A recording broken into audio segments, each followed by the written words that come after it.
Choking baby rescue. When I picked up the baby, he was already blue.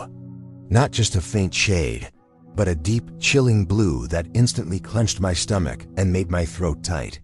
His tiny lips, fingertips, and the edges of his ears were this grayish, lifeless hue. There was no sound at all, not a whimper, not a cough, not even a breath. Pure, oppressive silence. The mother was frozen in the doorway, gripping the wall with white-knuckled hands. Her eyes were wide, unblinking, staring straight at me, like she had already accepted the unthinkable. The room itself seemed to shrink under the weight of that silence, and I felt the heavy press of responsibility settle over me. That kind of silence, heavier than any scream I've ever heard, immediately tells you the stakes. The call had come in late that afternoon.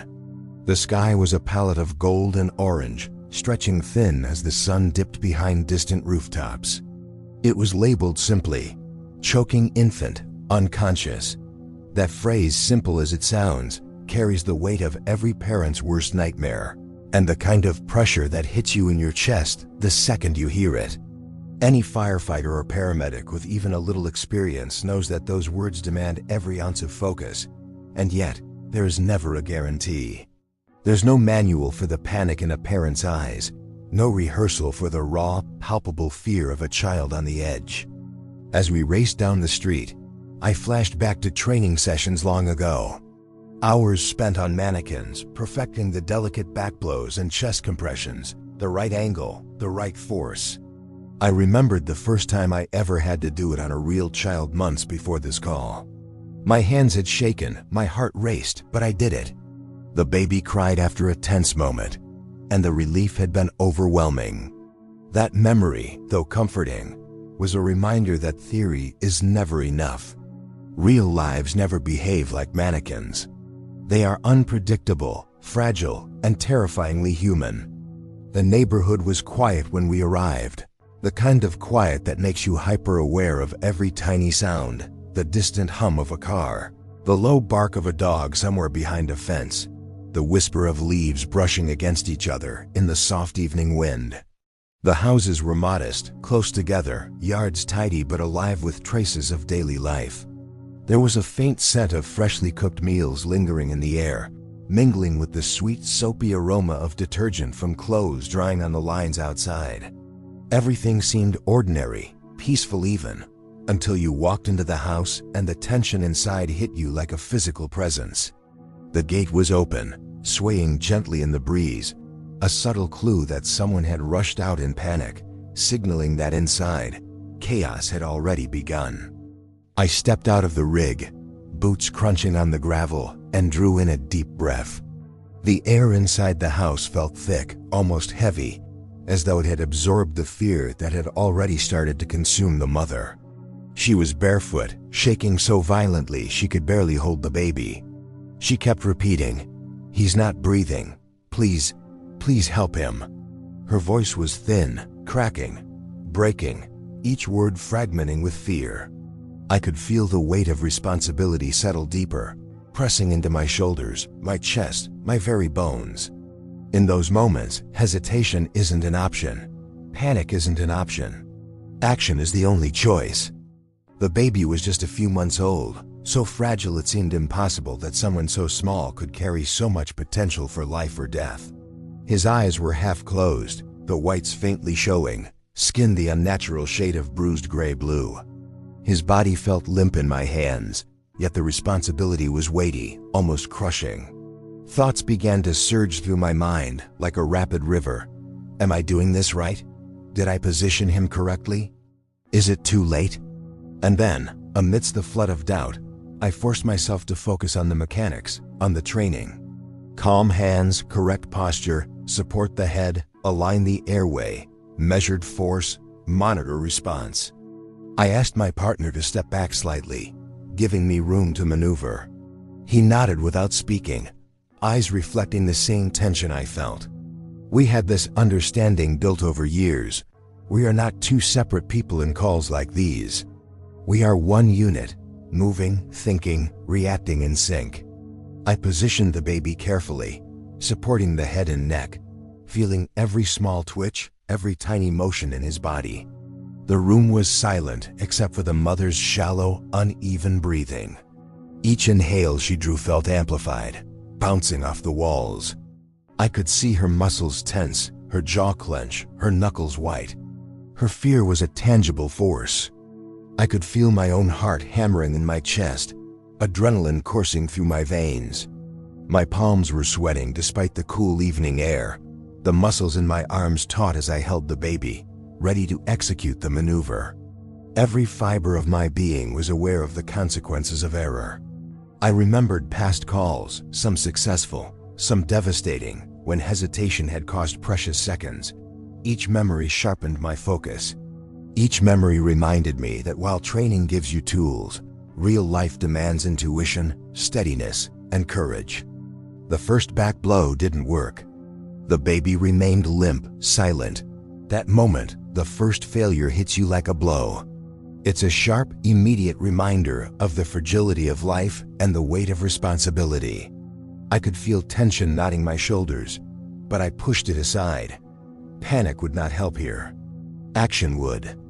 The second attempt also failed. Still no response. The silence in the room deepened, pressing in from all sides. I could see the mother's face, pale and stricken, her trembling body taut with fear, every tiny muscle coiled and ready to react. My own thoughts raced. Am I missing something? Is he getting enough oxygen? Should I change the angle? Am I too late? Each question pressed against my mind, but I forced myself to act with precision, repeating the motions drilled into me countless times in training, drawing on every previous experience. The third attempt, everything else fell away. The golden light outside, the faint smells, the soft hum of evening, even the mother's shallow breaths, all faded into the background. There was only the baby, the maneuver, and the desperate hope that this time it would work. And it did. A subtle release. A small airy sound emerging from the baby's throat. Not a cry yet, but air.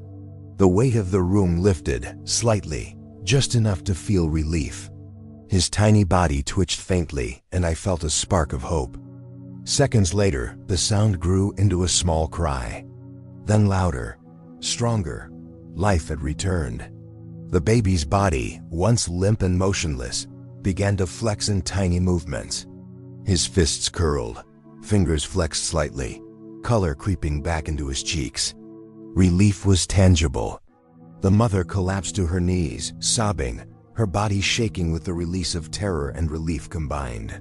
She held her baby as if afraid to let go again.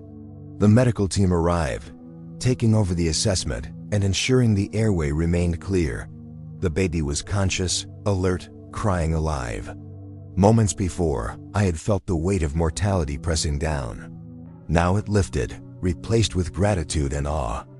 Before leaving, the mother hugged me tightly, wordlessly, conveying raw, human gratitude. That embrace lingered far longer than words could.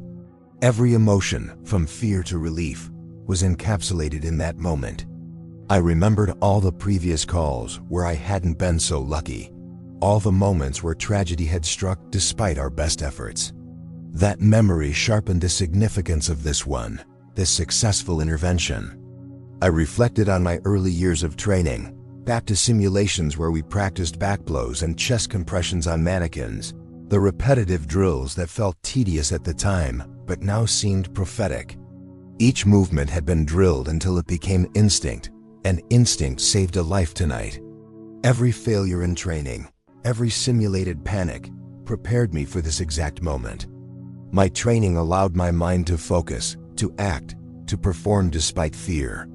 The room smelled faintly of baby powder and the residual scent of milk that had spilled earlier, a reminder of everyday life interrupted by panic.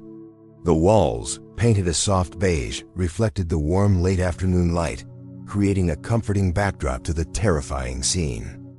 Even small details, the faint creak of the floorboards under my boots, the distant hum of a refrigerator, heightened my awareness of each second. I could feel my heart racing, muscles tense, sweat forming at my brow, and still I knew each precise movement mattered. Many people imagine firefighters exist for dramatic moments, blazing fires, daring rescues, high-profile incidents. But the truth is quieter, humbler, yet no less intense. Most of the life-defining moments come from situations like this: holding a fragile life, performing basic maneuvers under pressure, hoping training and instinct converge perfectly. These are the moments that stay with you long after adrenaline fades, long after applause is gone.